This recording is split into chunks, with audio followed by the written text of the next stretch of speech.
இந்திய வளங்களை கொள்ளையடித்த கிழக்கிந்திய கம்பெனி பிரிட்டிஷ் அரசு தான் இந்தியாவில் முதலாளித்துவத்தை அறிமுகப்படுத்துது. இந்தியாவில் முதலாளித்துவத்தை அறிமுகப்படுத்திய பிரிட்டிஷ் அரசு தான் இந்தியாவில் அரசுத்துறை பொதுத்துறையை அறிமுகப்படுத்துது. முதலாளித்துவம், அரசுத்துறை, பொதுத்துறை இது எது சார்ந்து வருதுன்னு பார்த்தீங்கன்னா நவீன தொழில்துறை சார்ந்து வருது. அப்போது இந்தியாவுக்கு பிரிட்டிஷ் அரசு எதை அறிமுகப்படுத்துது? முதலாளித்துவத்தை எதன் மூலமாக அறிமுகப்படுத்துது? அது நவீன தொழில்துறை மூலமாக இந்தியாவுக்கு அறிமுகப்படுத்துது. அப்போ இந்த நவீன தொழில்துறை மூலமாக இந்தியாவுக்கு பொதுத்துறை, அரசுத்துறையை பிரிட்டிஷ் அரசு கொண்டு வந்தது. இன்றைக்கி கூட பிரிட்டிஷ் அரசை பற்றி பேசும்போது இன்றைக்கி இருக்க அரசோடு ஒப்பிட்டு வெள்ளைக்காரன் மாதிரி வராதுங்க, அவன்லாம் எப்படி நிர்வாகம் பண்ணியிருக்கான், இவங்களாம் ரொம்ப மோசம் அப்படின்னு சொல்கிறோம். அதில் குறிப்பாக அவங்க கட்டடம் குறித்து பேசுகிறோம். அதிலும் குறிப்பாக வெள்ளைக்காரன் கட்டின கட்டடம் 100 ஆண்டுகள் 200 ஆண்டுகளுக்கு முன்னால் கட்டின கட்டடம் இன்றைக்கி உறுதியாக இருக்குது. ஆனால் இவ்வளவு கட்டடக்கலை வளர்ந்திருக்கிற இன்றைக்கி காலகட்டத்தில் கட்டுற கட்டடக்கலைகள் இவ்வளவு சீரழிந்து இருப்பதற்கு என்ன காரணம்னு கேட்டிங்கன்னா, இவ்வளவு திறமையாக வளர்ந்த போதும் அது ஏன் சீக்கிரம் இடிஞ்சு போகுது, அது ஏன் உறுதியாக இருக்குதுன்னா, இன்றைக்கி கட்டப்படுற கட்டடங்கள் மிக அதிகமான கட்டடத்தில் லாபம் வைத்து தனியார்களால் கட்டப்படுற கட்டடம், பிரிட்டிஷ் அரசு காலத்தில் கட்டப்பட்ட கட்டடங்கள், பெரும்பான்மையான கட்டடங்கள் அது முதலாளித்துவத்தை கொண்டு வந்த பிரிட்டிஷ் அரசே கட்டின கட்டடம். அப்போ என்ன பண்ணுது? அதில் ஊழலை தவிர்த்து தன் கட்டடத்தை தன் நிர்வாகம் செய்வதற்கான அரசு அலுவலகங்களை மிக நேர்த்தியாக கட்டணுங்கிற ஒரு அரசோட அக்கறை அதில் இருந்ததனால், ஒரு முதலாளித்துவம் கொண்டு வந்த அரசாக இருந்தாலும் அதில் அரசு செயல்பாடு பொதுத்துறைன்னு வந்தால் ஒரு முதலாளித்துவ அரசே சிறப்பாக செயல்பட வைப்பது தான் பொதுத்துறை அப்படிங்கிறதுக்கான ஒரு உதாரணம் தான் வெள்ளைக்காரன் காலத்தில் கட்டப்பட்ட கட்டடங்களே ஒரு உதாரணம். அப்போ இந்தியாவுக்கு பொதுத்துறை பிரிட்டிஷ் அரசு மூலமாக தான் வருது. 1945 2ஆம் உலகப் போர் முடிவடைந்ததுக்கு பிற்பாடு இந்தியாவிலிருந்து பிரிட்டிஷ் அரசு வெளியேறுவதற்கான ஏற்பாடுகள் செய்து 47 வெளியே போயிடுது. வெளியே போனதுக்கு பிற்பாடு இந்தியாவில் நேரு தலைமையிலான ஒரு அரசு இங்கே அமையுது. அப்போ அந்த அமைந்த நேரு தலைமையிலான அரசு பிரிட்டிஷ் அரசு என்கிற முதலாளித்துவ அரசு போனதுக்கு பிற்பாடு உலகெங்கிலும் முதலாளித்துவ செல்வாக்கு பெற்று, அமெரிக்கா அதெல்லாம் செல்வாக்கு பெற்று இருக்கும்போது நேரு தலைமையிலான அரசு அது அப்படியே வெறும் முதலாளிகள் கையில் இந்த நாட்டை கொடுத்துட்டு வெறும் நம்ம நிர்வாகம் மட்டும் நம்ம பண்ணிப்போம், தொழில்துறை எல்லாமே தனியார்கள் நடத்திட்டோம் அப்படின்னு கண்ணோட்டத்துக்கு போகாமல், ஏன் நேரு ஒரு பொதுத்துறையை மிக அதிக அளவில் அரசு திட்டத்துக்குள்ளே சேர்க்கிறார்? ஏன்னா அந்த காலகட்டத்தில் சர்வதேச அளவில் ஒரு மாபெரும் அரசியல் எழுச்சி நடக்குது. அது என்ன அரசியல் எழுச்சின்னு பார்த்தீங்கன்னா, முதலாளித்துவம் ஏகாதிபத்தியம் தான் சிறப்புன்னு உலகம் முழுக்க பேசிக்கிட்டு இருந்த காலகட்டத்தில் அதற்கு எதிராக சோசலிச அரசு ரஷ்யாவில் வீறு கொண்டு லெனின் தலைமையில் 20 வரைக்கும் தீவிரமாக இருந்த அரசு, அதுக்கு பின்னால் தலைவர் ஸ்டாலின் ஆட்சிக்கு வந்ததுக்கு பிற்பாடு அவர் என்ன பண்ணுறாரு, மிகப்பெரிய அளவில் சோசலிச நாடான ரஷ்யாவை வல்லரசு நாடாக மாற்றிடுறார். அதுவும் சாதாரண விஷயம் இல்லை. ஸ்டாலின் பற்றி நம்ம தனியாக திருப்பி ஒரு நாள் பேசுவோம். 2ஆம் உலகப் போரில் ஹிட்லரோடு நேரடியாக சண்டையிட்டு தன் நாடு நிலைகொழுந்து போகுது. அப்படி இருந்தபோதும் தன் நாட்டை வெறும் நாட்டுக்குள்ளே சீர்திருத்தம் பண்ணி ஏழை எளிய மக்களுக்கு வேலைவாய்ப்பு கொடுத்து கல்வி கொடுத்து சிறந்த அரசை மட்டும் ஸ்டாலின் பண்ணலை. அவரோட சர்வதேச அரசியல் அது ரொம்ப முக்கியமானது. அந்த சர்வதேச அரசியலில் அவர் ஏகாதிபத்திய நாடான அமெரிக்காவுக்கு எதிராக, அமெரிக்காவுக்கு இணையாக ஒரு வல்லரசு நாடாகவும் மாற்றியிருக்கிறார். எப்படி 2ஆம் உலகப் போரில் தீவிரமாக பாதிக்கப்பட்ட பிறகும் ஒரு விவசாய நாடான ரஷ்ய நாட்டை அப்படிங்கிறது என்ன பண்ணுது, உலகம் முழுக்க அலைபோல் பரவுகிறது சோசலிச கருத்து தலைவர் ஸ்டாலின் ஆட்சியின் மூலமாக. அதே போல் சீனாவில் மாசத்துங் அவரோட கம்யூனிஸ்ட் கட்சி மிகப்பெரிய தீவிரமான கண்ணோட்டம் வருது. அந்த சிந்தனையெல்லாம் எல்லா நாடுகளில் பரவுது போது இந்தியாவுக்குள்ளும் பரவுது. இந்தியாவுக்குள் எப்படி பிரிட்டிஷ் அரசு மூலமாக முதலாளித்துவம் வந்ததோ அந்த முதலாளித்துவத்தின் மூலமாக இங்கே கல்வி கற்ற, நவீன கல்வியை கற்ற ஒரு வர்க்கம் என்ன பண்ணுது, அந்த முதலாளித்துவ கல்வியின் மூலமாகவே சோசலிசத்தை பற்றி, கம்யூனிசத்தை பற்றி அறிந்து கொள்கிறது. அப்படி ஒரு சமூகம் உருவானதுக்கு பிற்பாடு இந்தியாவில் சோசலிச கருத்து தவிர்க்க முடியாத கண்ணோட்டமாக மாறுது. நேருக்கிட்டையும் அந்த சோசலிச இன்ஃப்ளூயன்ஸ் இருக்குது. அப்போ இந்தியாவுக்குள் பொதுத்துறை வருவதற்கு சர்வதேச அளவில் கம்யூனிஸ்டோட எழுச்சி, கம்யூனிஸ்ட் கட்சியோட எழுச்சி, சோசலிச அரசோட எழுச்சி ஒரு முக்கிய காரணமாக இருக்குது. அப்போது இங்கே சோசலிச பொருளாதாரத்தை முதலாளித்துவ பொருளாதாரமும் சோசலிச பொருளாதாரமும் ஒரு கலப்பின பொருளாதாரமாக அன்னைக்கு இருந்த நேரு தலைமையிலான அரசு கட்டமைக்குது. அப்படி கட்டமைக்கப்பட்ட பிற்பாடு தான் ஏராளமான பொதுத்துறைகள் இங்கே உருவாகுது. இந்த பொதுத்துறைகள் உருவானதுக்கு பிற்பாடு பார்த்திங்கன்னா இந்தியா எவ்வளவோ மிக மோசமான நிலைக்கு தள்ளப்படும் போதெல்லாம் இந்த முதலாளித்துவ கம்பெனிகள் இந்த நாட்டை சுரண்டும் போதெல்லாம் இந்த நாட்டை தாங்கி பிடிப்பதாக எது இருந்திருக்கு பார்த்தீங்கன்னா இங்கே இருந்த பொதுத்துறைகள் தான் அதை தாங்கி பிடி. இந்தியா எவ்வளவோ பொருளாதார சீரழிவுகளை சந்தித்த போதும் அந்த பொருளாதார சீரழிவுகளை ஒருபோதும் பொதுத்துறை செய்ததில்லை. இங்கே இருக்கிற தனியார் துறைகள் தான் இந்தியாவை சூறையாடி இந்தியாவை நிலைகுலை வைத்த போது இந்திய அரசை எது பாதுகாத்திருக்குது? தனியார் துறைகள் இங்கே இந்திய அரசை, இந்திய மக்களை கொள்ளையடித்து இங்கே வீழ்ச்சி கொண்டு வந்து அரசே கஜானா காலியாகி நிற்கும்போது இந்த அரசை எது தெரியுமா பாதுகாத்திருக்குது? பொதுத்துறை தான் அரசையே பாதுகாத்திருக்குது.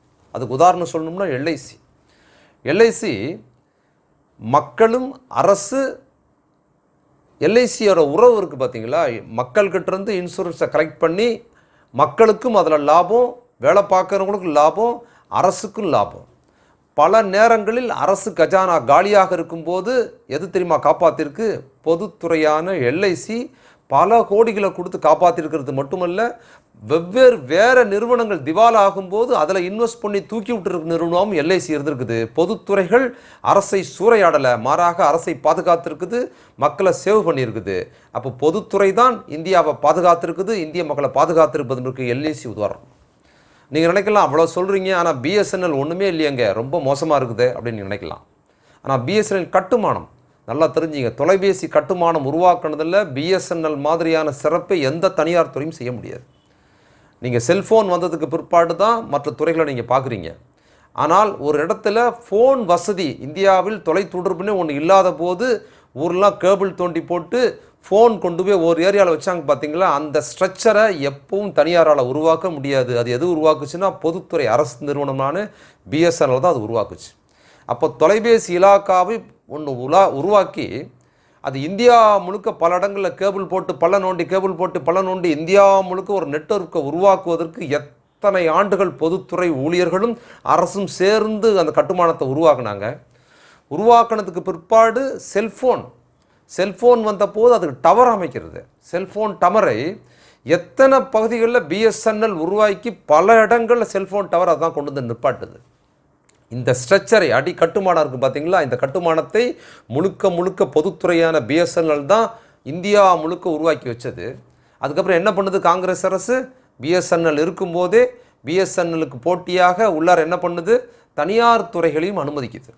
அப்போ தனியார் துறை எங்கே வந்து நிற்கிதுன்னு பார்த்தீங்கன்னா, அது தனியாக பல்ல நோண்டலை, அது தனியாக கேபிள் போடலை, அது தனியாக டவர் எங்கும் வைக்கல. ஏர்டெல்லோ அல்லது எந்த தனியார் துறை வந்து காங்கிரஸ் அரசுக்கு அனுமதி கொடுத்த போது அவங்க தனியாக வந்து பண்ணலை. அவங்க எங்கே பண்ணாங்க?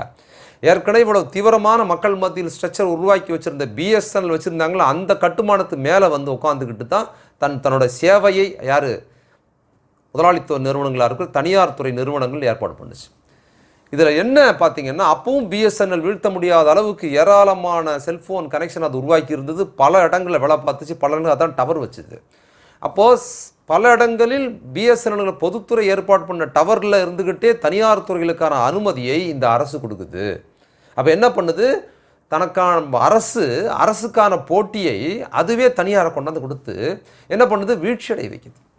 அப்போ பொதுத்துறை மிகப்பெரிய ஸ்ட்ரக்சரை உருவாக்கி மாபெரும் செல்வாக்கு பெற்றிருந்த போது காங்கிரஸ் அரசு என்ன பண்ணுது? அரசே பொதுத்துறைக்கு எதிராக தனியார் துறை அனுமதித்து பொதுத்துறையை வீழ்ச்சியடைய வைக்குது. அதில் ஏன் அது அரசு அப்படி செய்யுது அப்படின்னு பார்த்தீங்கன்னா, அதற்கு காரணம் அரசு தேர்தலில் ஜெயிச்சு வர அரசியல்வாதிகள் அரசாக மாறுறாங்க. அவங்க அரசாக மாறுவதற்கு முன்னால் தேர்தலில் ஜெயிப்பதற்கு அவங்க என்ன பண்ணுறாங்கன்னா, முதலாளிகளோட கையாட்களாக இருக்கிறார்கள். தேர்தலில் நிதி கொடுப்பது, ஏராளமான பணம் தருவதுன்னு சொல்லி ஒவ்வொரு அரசியல் கட்சிக்கு பின்னாளிலும் யார் பேருக்கு மிகப்பெரிய முதலாளிகள் இருக்கிறாங்க.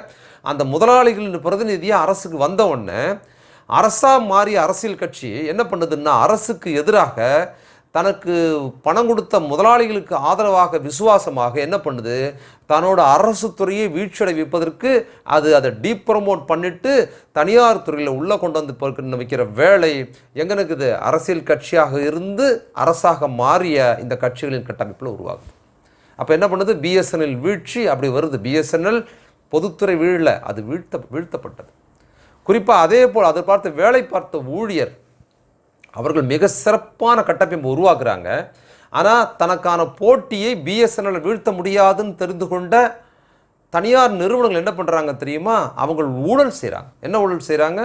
அப்போது பிஎஸ்என்எல் இருக்கிற அதிகாரிகளை எல்லாம் தன் வசப்படுத்துவது அப்படின்னு, குறிப்பாக வெஸ்ட் பெங்கால் அந்த பக்கம் இருக்கிற பகுதியில் ஈஸ்ட் கிழக்கு மண்டலத்தில் இருக்கிற ஒரு அதிகாரி, அங்கே இருக்கிற பிஎஸ்என்எல் கனெக்ஷன் ரொம்ப ஒரு 20 வருஷத்துக்கு முன்னால் அங்கே இருக்கிற பிஎஸ்என்எல் கனெக்ஷன், செல்ஃபோன் கனெக்ஷன் பல பகுதிகளில் செல்ஃபோன் கனெக்ஷன் நிறைய பேருக்கு போகல. டவர் பிஎஸ்என்எல் கனெக்ஷன் வாங்கினவங்கள பல பேருக்கு போகிறாங்க.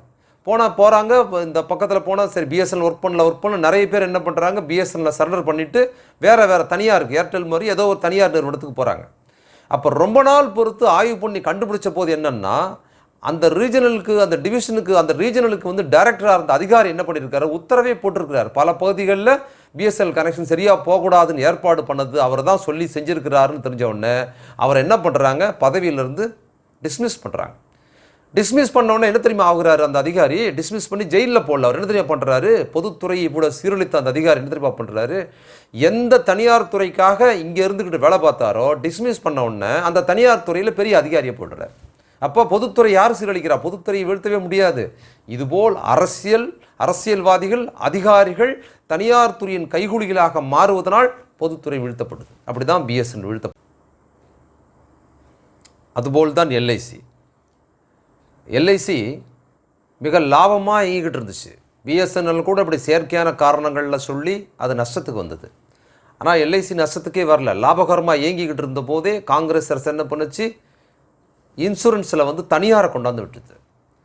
காங்கிரஸ் அரசு எல்ஐசி லாபகரமாக சிறப்பாக மக்களோட சேவையை சேர்ந்து மிக சிறப்பாக இயங்கிக்கிட்டு இருந்த போது, அரசையே பாதுகாட்டிருந்த போது காங்கிரஸ் அரசு தனியார் துறையை காப்பீட்டு திட்டத்தில் கொண்டாந்து நுழைச்சிது. பிஜேபி என்ன பண்ணுச்சு, ஒரு படி மேலே போய் என்ன பண்ணுச்சுன்னா, காங்கிரஸ் இன்சூரன்ஸுக்குள்ளார தனியார் வரலாம் அப்படின்னு கொண்டு வந்து விட்டது. பிஜேபி என்ன பண்ணியிருக்குது இப்போன்னு பார்த்தீங்கன்னா, எல்ஐசியவே தனியார்கிட்ட கொடுத்துருச்சு. இப்போது இந்தியாவே பாதுகாத்த, மத்திய அரசே பாதுகாத்த எல்ஐசியை பிஜேபி தனியார்கிட்ட கொண்டு போய் ஒப்படைச்சிருக்குது. இன்றைக்கி பிஜேபி அரசு பொதுத்துறை எல்லாவற்றையும் தனியார் துறையாக மாற்றுறதா அறிவிச்சிருக்குது. அதில் உச்சபட்சமாக என்ன பண்ணியிருக்குதுன்னு பார்த்தீங்கன்னா, பாதுகாப்புத்துறையவே தனியாருக்கு கொடுத்துருக்குது. அப்போ பாதுகாப்புத்துறையவே தனியாருக்கு கொடுத்துட்டு ஒரு அரசு 75% தனியாருக்கு, அதுவும் எப்படி தனியாருங்கிறதுக்கு இந்திய தனியாருக்கு மட்டும் இல்லை, அந்நிய முதலீடுகளை எதில் வரவேற்குது, இராணுவத்தில் பாதுகாப்புத்துறைக்கு அறிவிச்சிருக்குது இந்த அரசு.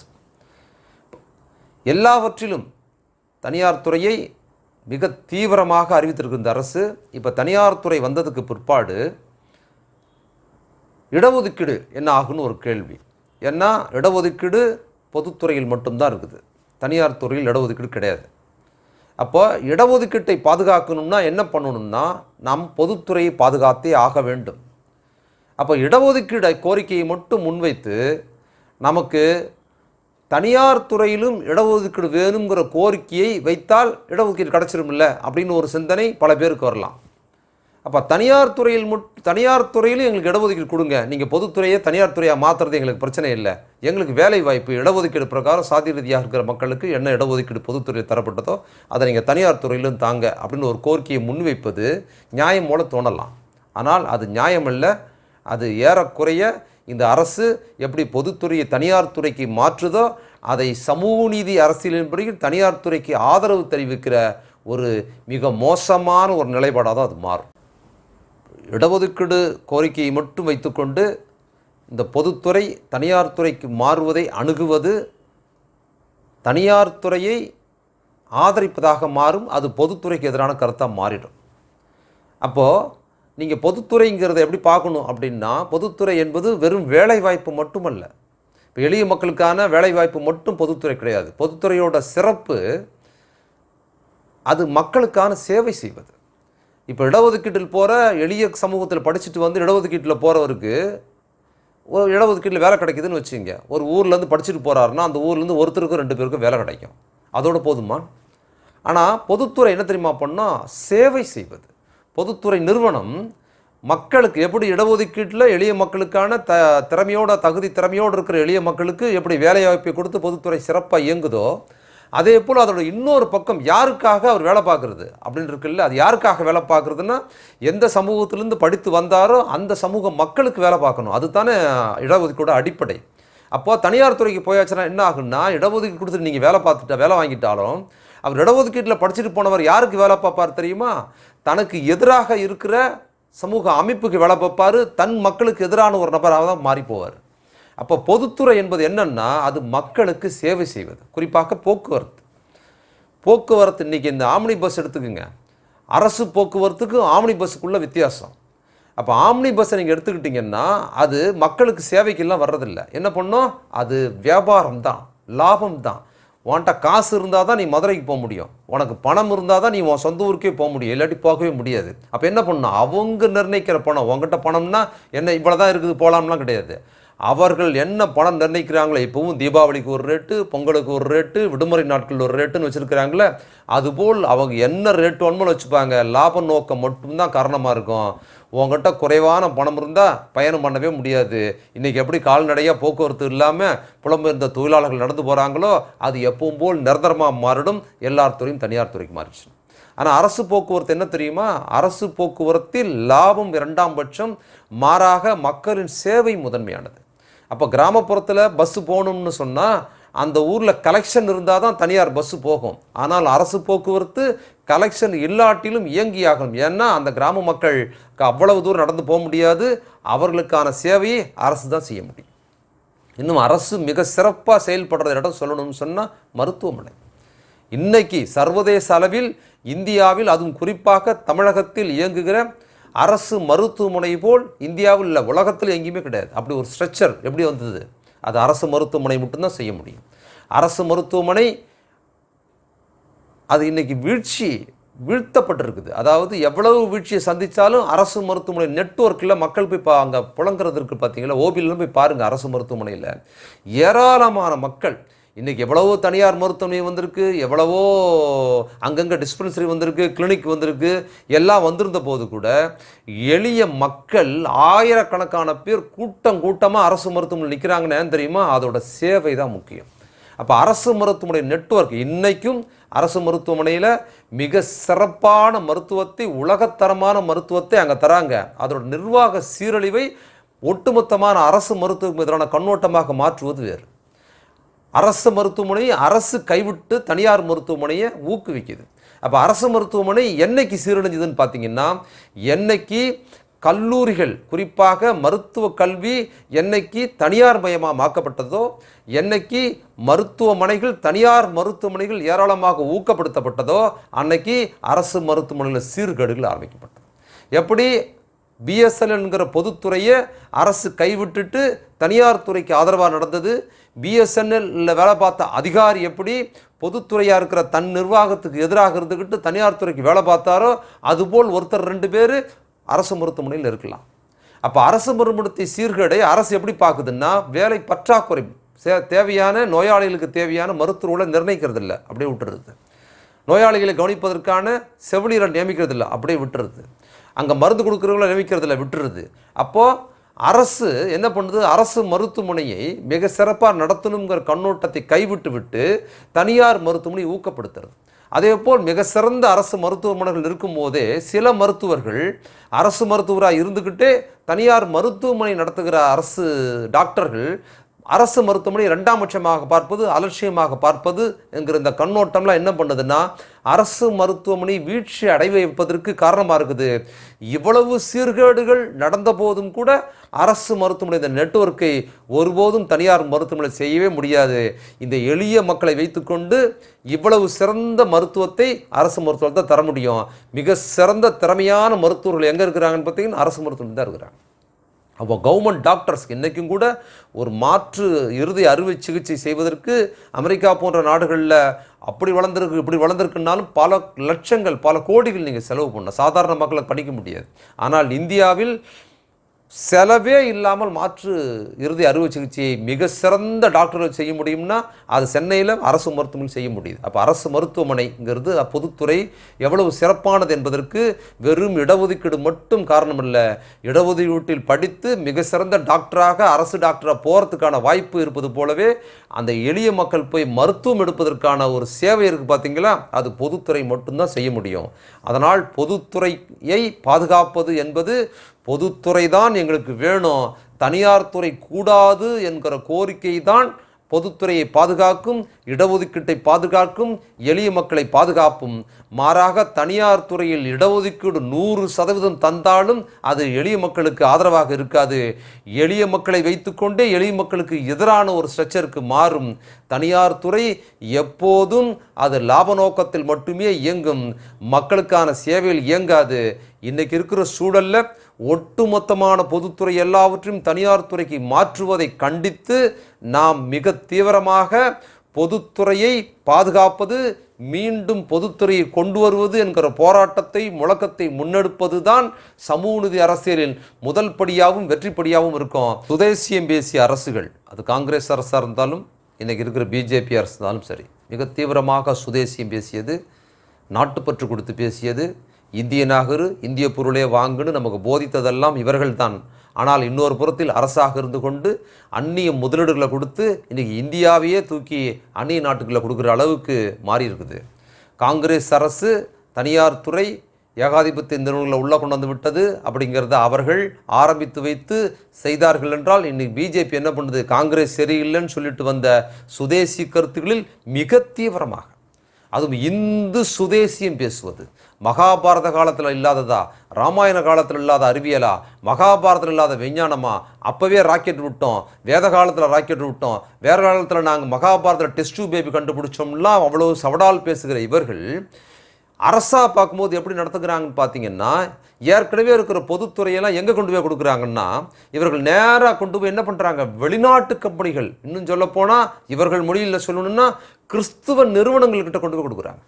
அப்போது இந்த பக்கத்தில் சுதேசியம் பேசி, இந்த பக்கத்தில் வேதகாலம் பேசி, மகாபாரத பெருமைகள் பேசி இருக்கிற எளிய மக்கள் மத்தியில் சாதி மத மோதல்களை உருவாக்கிவிட்டு, அந்த புறத்தில் இவங்க அந்த பக்கத்தில் என்ன பண்ணுறாங்க, முற்றிலுமாக இவர்கள் பேசுகிற விஷயத்துக்கு எதிராக நடத்துகிறாங்க. உண்மையில் இவர்கள் ராமாயண பிரகாரம் ஆட்சி நடத்துறதா இருந்தால் நீங்கள் என்ன பண்ணுறீங்க, ராமன் என்ன திட்டம் போட்டார், அவர் வெளிநாட்டு கொடுக்க சொன்னாரா, அதையாவது நீங்கள் செய்யணும் இல்லை. அப்போ என்ன பண்ணுறது, இங்கே இருக்கிற எளிய மக்கள் மத்தியில் மோதல்களை உண்டாக்கிவிட்டு அவர்கள் பேசுகிற விஷயத்துக்கு எதிராகவே மாறுவது. இங்கு மாட்டுக்கறி சாப்பிடுவதை மிக வன்முறைவாகவும் இழிவாகவும் மாட்டுக்கறி சாப்பிடுகளை அடித்து நொறுக்குகிறது, மாட்டுக்கறி சாப்பிடுகள் மீதான வன்முறை நிகழ்த்திவிட்டு, இன்னொரு புறத்தில் மாட்டுக்கறியை ஏற்றுமதி செய்கிற நிறுவனங்களை இந்த பாஜக அரசே ஊக்கப்படுத்துது, மிக தீவிரமாக ஏற்றுமதி பண்ணு. பார்த்தீங்களா, அதே தான் இதிலே நடக்குது.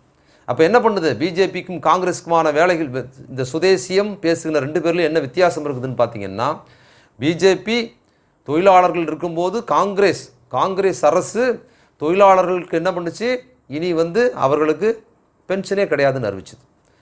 காங்கிரஸ் அரசு அறிவிச்சது. காங்கிரஸ் அரசு நமது நிதியமைச்சர் ப. சிதம்பரம் இருக்கும்போது நடந்ததுன்னு நினைக்கிறேன். இனி தொழிலாளர்களுக்கு ரிட்டையர் ஆகிட்டாங்கன்னா அவங்களுக்கு பென்ஷன் கிடையாதுன்னு அறிவிச்சது. அப்போ பிஜேபி என்ன பண்ணுச்சு, காங்கிரஸ் தொழிலாளர்களுக்கு பென்ஷன் இல்லைன்னு அறிவிச்சது, பிஜேபி என்ன பண்ணுவோம், தொழிலாளருக்கு வேலையே இல்லைன்னு அறிவிக்குது. அதனால தான் காங்கிரஸை விட பிஜேபி ஏன் மோசமானதுன்னு சொல்கிறோம்னா, அவங்க காங்கிரஸ்காரர்கள் பென்ஷனை கட் பண்ணாங்க, இவங்க வேலையே கட் பண்ணுறாங்கங்கிறதுனால தான் பிஜேபி வேண்டாம் வேண்டாம் வேண்டவே வேண்டாம்னு திரும்ப திரும்ப சொல்கிறோம். அருமை தோழர்களே, பண்பாட்டு ரீதியான சாதி அடிமைத்தனம், பார்ப்பனிய மேன்மை, படிநிலை சாதி வேறுபாடு, சாதிய மோதல்கள், இதையெல்லாம் ஒழிக்கணும்னா நமக்கு பெரியாரையும் அம்பேத்கரை தவிர வேறு நாதி கிடையாது. அதேபோல் இந்த தனியார் மயம், எளிய மக்களுக்கு எதிரான பொருளாதார சீரழிவு, இதையெல்லாம் ஒழிக்கணும்னா நமக்கு மார்க்சியத்தை தவிர வேறு வழியே கிடையாது.